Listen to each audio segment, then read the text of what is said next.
Welcome to SVG-TV News for Wednesday, January 15, 2025.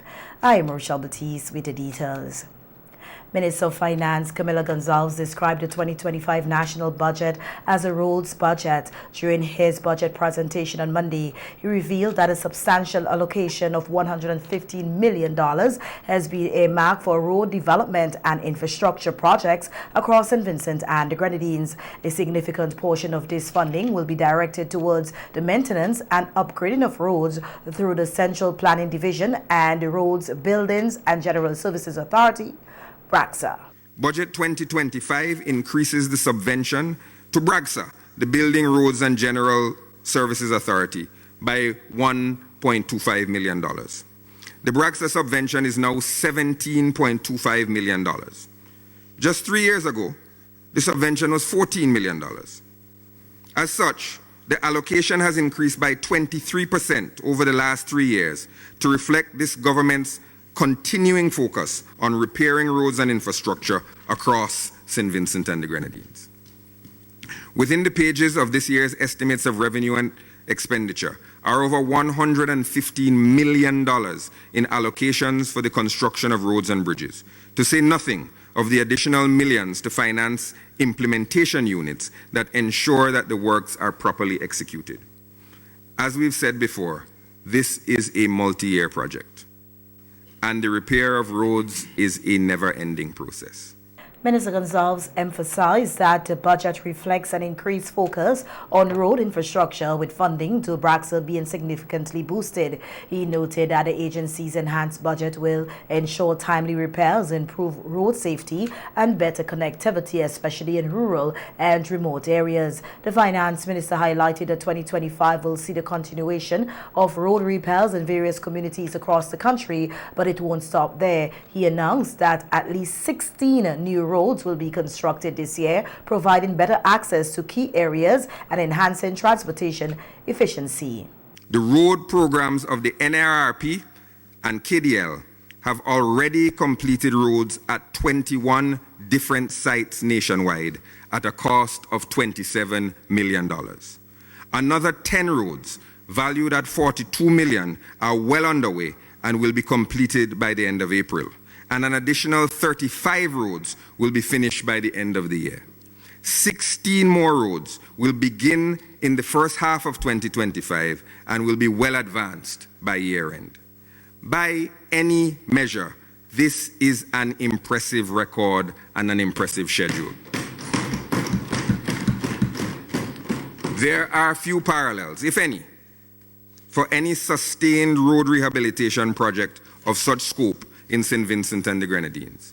Minister Gonzalez also shared that the government's focus on road infrastructure is part of a long-term development plan that includes improving the resilience of the road network in the face of natural disasters like hurricanes and floods.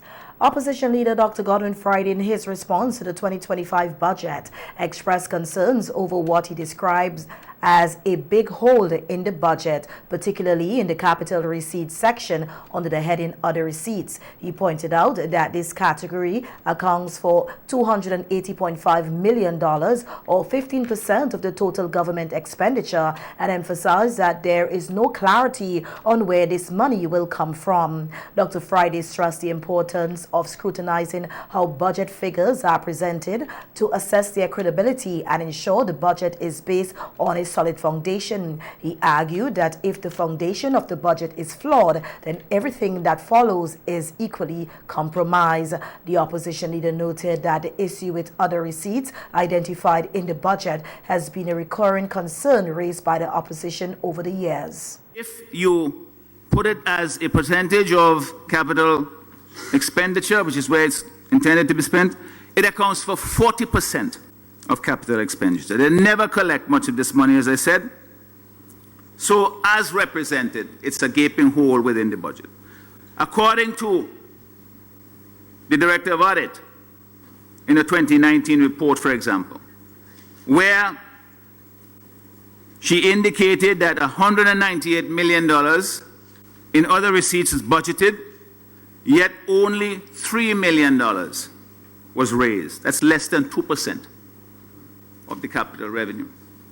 So where the rest of the money coming from?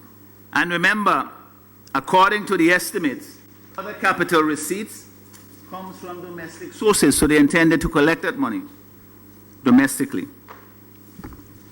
This is after having accounted for all the borrowings and all the grants that they say they would get during the course of the year. So it's quite clear, Madam Speaker, that that is unrealistic.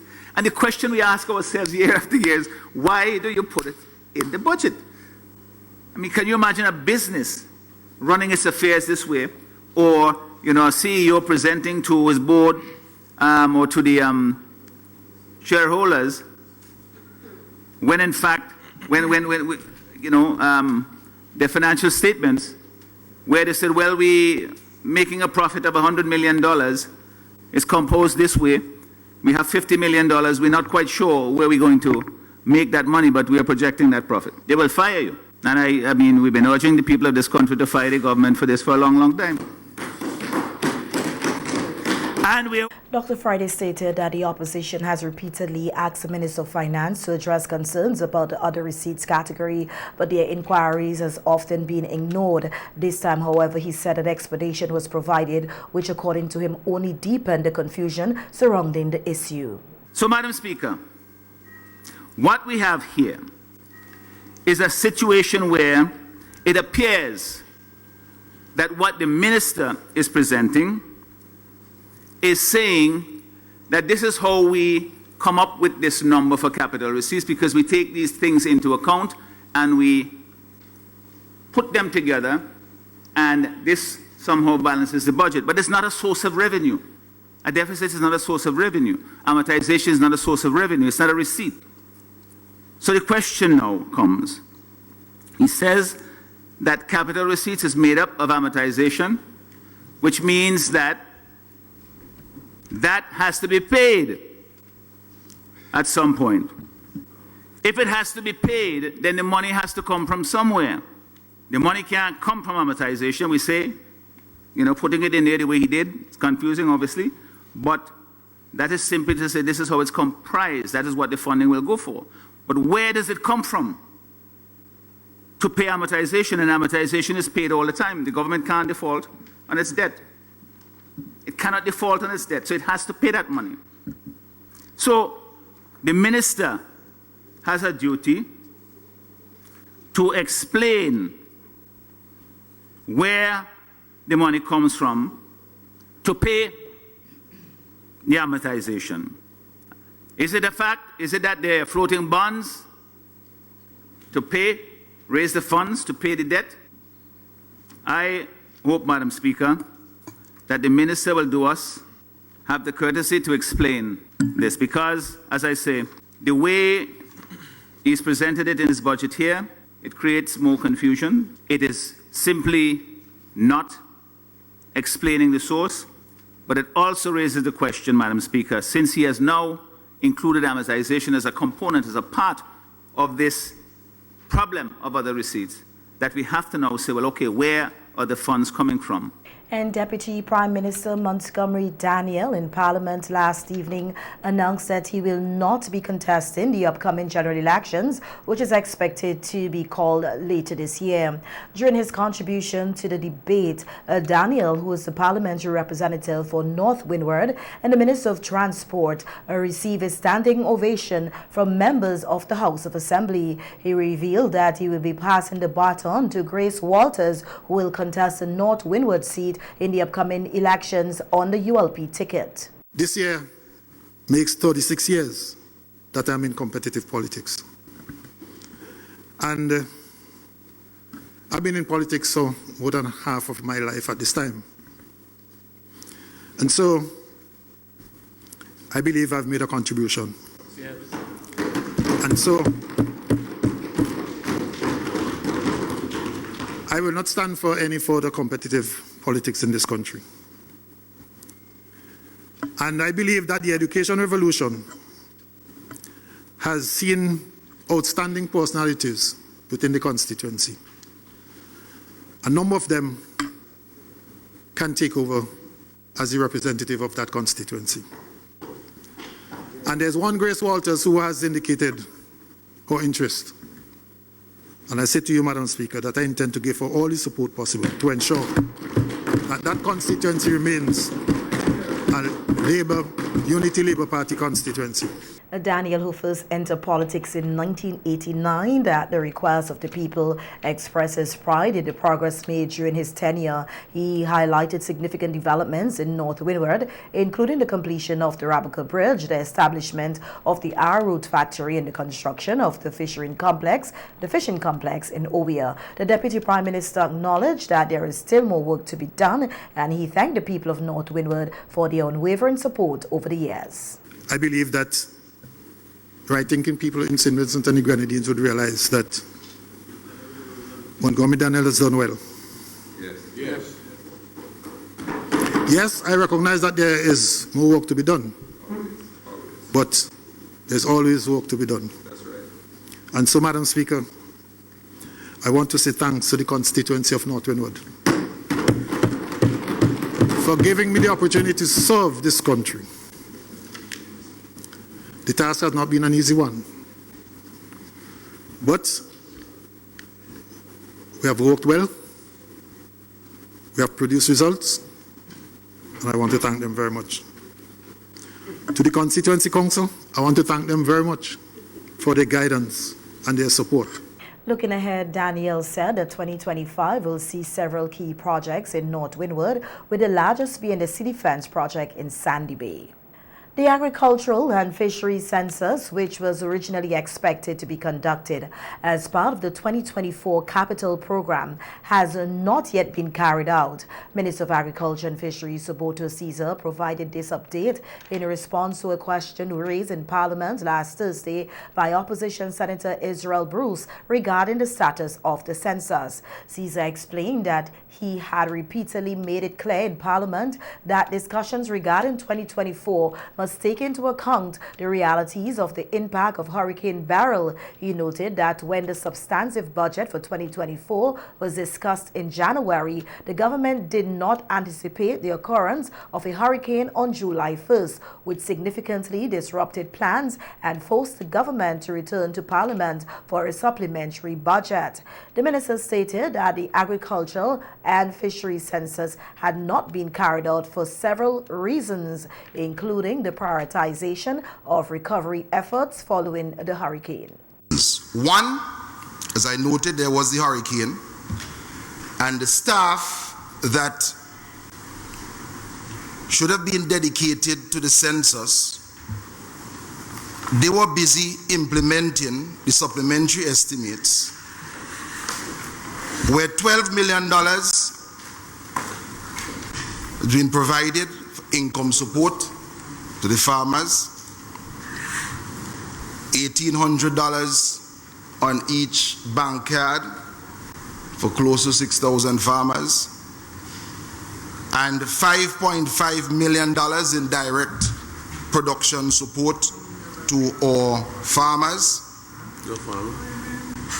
We provided significant support to the arrowroot farmers, banana and plantain farmers, 82 cattle farmers, persons involved in root crop production and ruminants.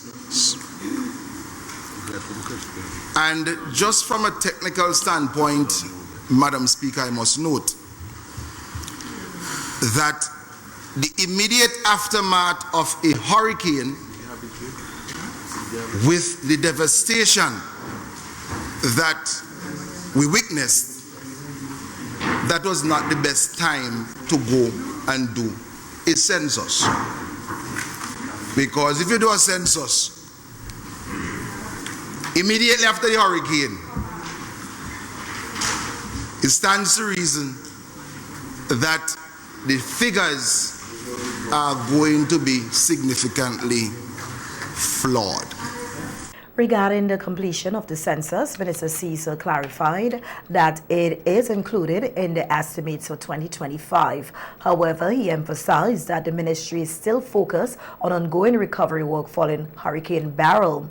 The ministry, he said, will need to assess its human resource capacities and determine whether the census should take precedence over continuing recovery efforts. And the third, how does this project being incomplete affect agriculture and fisheries planning and developmental goals for St. Vincent and the Grenadines. We have a highly credible form of information gathering, and this has been highlighted by the FAO. We have just purchased and have in our possession 15 drones, adding to the ability to capture the information for planning, for monitoring, evaluation, resource allocation. A census is still the gold standard, but there's no doubt that though it will enhance the work that we are doing, the information we already have based on the judgment of the FAO, we can work with that information. The Caribbean Agricultural Research and Development Institute, CADI, Dasheen post-harvest trial handing over ceremony was held at the Montreal Greenhouse Park on Monday, January 6, 2025. Several boxes of Dasheen were donated by CADI to the Ministry of Agriculture, Ministry of Health, His Majesty's Prison, and the Zero Hunger Trust Fund. This trial was conducted by CADI in collaboration with the Eastern Caribbean Training Agriculture Development Organization, ECTAD, and the Ministry of Agriculture, and funded by the Committee Linking Entrepreneurship, Agriculture Development, co-lead, Head of Extension and Advisory Services within the Ministry of Agriculture, Marcus Richards, deems the trial promising and said their plans are to extend similar efforts to other crops and commodities, ensuring that farmers are equipped with a diverse range of sustainable and effective tools to boost productivity and profitability. I can assure you that they are very, very promising results. And to indicate a little further that this research does not just end here. We have already identified other products that we would like to work with. So this would be an ongoing work. So the best of this result will now be compared to other products that we have identified that we would like to work with. Because the idea is to ensure that we have a wide range of products that we can choose from that would benefit St. Vincent and the Grenadines, locally and financially relative to exports. And this is Dasheen at this time, but we would be expanding to other products and commodities in the future. Minister of Health, Wellness and the Environment and Parliamentary Representative for Mariacoa, Sinclair Jimmy Prince, advocates for similar trials to be done for other root crops and placing more emphasis on value-added processing, underscoring the importance of innovation in agriculture. If the food we plant and consume is produced with less harmful chemicals, of course we're going to do better in terms of marketing it. And as Minister of Health and the Environment, I must commend the Ministry of Agriculture for taking this road. So, as Minister, I would like to, and of course as Parliamentary Representative, because everything comes into one, dovetails, health, representation, and environment. I wish that we will do other crops in the same way, maybe potatoes, edibles, whatever else we have to do. We may do that so that our marketing is going to be easier and better, and therefore become more viable for the people who plant and who make all the sacrifices to plant. Minister of Agriculture, Forestry, Fisheries, Rural Transformation, Industry and Labour, Subota Caesar, thanked the stakeholders for a successful partnership and urged farmers to uphold the fair pricing of their goods while expressing confidence in the resurgence of SVG's Dasheen exports. Without an excellent partnership between the government and the private sector, we will not be able to overcome many of the challenges that we are facing. It is because of the hard work and the dedication of the leadership of ECTAD, the members of ECTAD, and other organizations working with the farmers and different cooperatives that we are able to grow from strength to strength and from victory to victory in the agriculture sector under a partnership arrangement. And I'm using this opportunity also to thank CADI for the technical support that they are providing and will be providing in the operationalization of this facility. It is really a joyous day for Dasheen exporters in St. Vincent and the Grenadines. The happy day for farmers who celebrate what we are seeing here in St. Vincent and the Grenadines. This is going to be shown across not only the region but the world, and we are going to contact the purchasers in Europe so that they know that we are ready for trade again. We hear that statistics show that between January 2022 and November 2024, there have been over 900 reported cases of domestic violence in St. Vincent and the Grenadines, with the majority involving juveniles or children. The figures were provided by Minister of National Mobilization, Social Development, Family and Gender Affairs, Kiesel Peters, while responding to a question in Parliament last Thursday from Opposition Senator Siobhan John. In 2022, there were 24 cases reported by males, 50 reported by females, a total of 74 cases reported by adults. As it relates to children, 34 male children reported cases concerning 34 male children, and 130 female children had cases reported in relation to them, a total of 164 cases as regards children in 2022. In 2023, 17 males reported cases of domestic violence, 44 females reported cases, a total of 61 as it relates to adults. As it relates to male children, 102 reported cases. As it relates to female children, 279 cases, a total of 381 cases relating to children in 2023. In 2024, a total of 8 cases reported by males, 17 cases reported by females, a total of 25 as regards adults.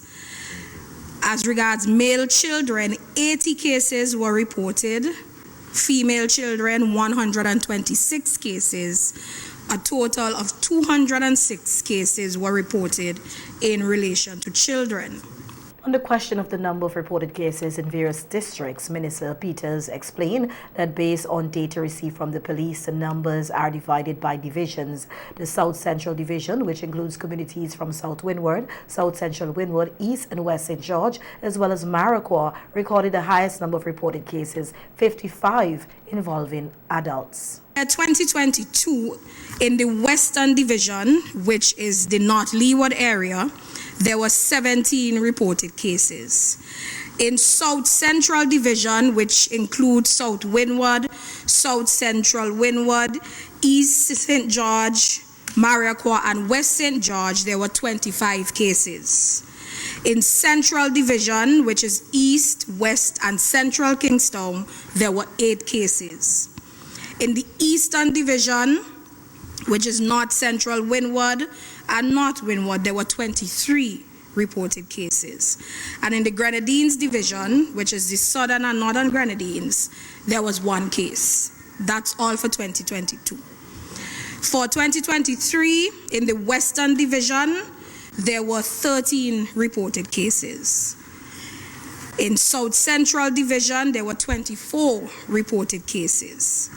In the Central Division, there were 4 reported cases. In the Eastern Division, there were 14 reported cases. And in the Grenadines Division, there were 6 cases. In 2024, in the Western Division, there were 10 cases. In the South Central Division, there were 6 cases. In the Central Division, there were 4 cases. In the Eastern Division, there were 5 cases, and in the Grenadines Division, there were no reported cases for 2024. Madam Speaker, all those information there are in relation. Regarding cases involving children, Minister Peters noted that the information provided was disaggregated differently, focusing on the types of abuse suffered by children rather than their geographical location. She shared that the Child Development Division had reported 751 cases of abuse against children from 2022 up to August 2024. When asked about the main causes of domestic violence based on the reported cases, Minister Peters told Parliament that each case is unique and multifaceted. As such, the causes of domestic violence varied significantly from one case to another. However, the causes of abuse as reported are as follows. 1. Power and control. Perpetrators seek to control their victims through various means, including emotional, physical, or financial abuse. The desire to maintain power and dominance in the relationship is a major driver of violence. 2. Many victims of domestic violence come from environments where abuse was normalized, creating a cycle of violence that is hard to break. Generational patterns of abuse may lead some individuals to accept abusive behavior as a way of life. 3. In cases where women are financially dependent on their partners, they may be less likely to leave abusive relationships due to a lack of economic independence. 4. Victims of domestic violence may experience isolation from family, friends, or social networks, which can make it harder for them to seek help or escape their situation. 5. In situations where children are involved, victims often try to avoid disrupting the family for their children's well-being. They believe that children need a stable two-parent environment, which leads to them staying in the relationship. 6. In a few rare instances, Madam Speaker, a small number of victims noted that the perpetrator's abusive behavior began after they started drinking heavily later in the relationship, which led to aggression towards them and at times the children in the household. In response to a question on what programs the ministry has implemented to help both perpetrators and victims over the reported years, Minister Peters highlighted that a holistic approach is being used to curb domestic violence. She emphasized that domestic violence is not a problem that can be solved by focusing on just one side of the issue. By intervening with both victims and perpetrators, providing comprehensive support, addressing underlying issues, and engaging the community, the government aims to break the cycle of abuse and prevent future violence. And that brings us to the end of our local news. The regional news is coming up next. Stay with us.